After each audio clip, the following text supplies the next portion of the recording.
Вітаю цябе ў чароўным свеце прыроды роднага краю. У сённяшняй вандроўцы мы паблукаем па балоце і пашукаем кусцікі з баравовымі ягадамі, журавінамі.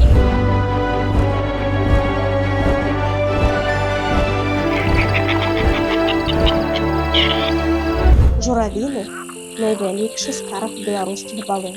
Позняй восенню іх нарыхтоўваюць ажно да першага снегу. А час ад часу журавіны можна адшукаць і пад снегам. Гэта вельмі стойкія ягады, якія не баяцца маразоў. Мяркую, ты ўжо здагадаўся, чаму гэтыя ягады так назвалі журавіны. Так, раз-пораз на балоты прылятаюць журавы і ласуюцца імі. Але насамрэч шмат якія птушкі і жывёлы вельмі любяць гэтыя ягады. На пачастунак прылятаюць лушчыны, рабчыкі, цецюрукі.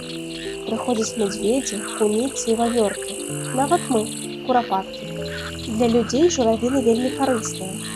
Ягады выкарыстоўваюцца ў медыцыне, а таксама з іх гатуюць морсы, сокі і квасы, а з лістоў заварваюць гарбату.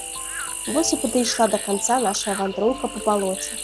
Але наперадзе нас чакае яшчэ мноства цікавага.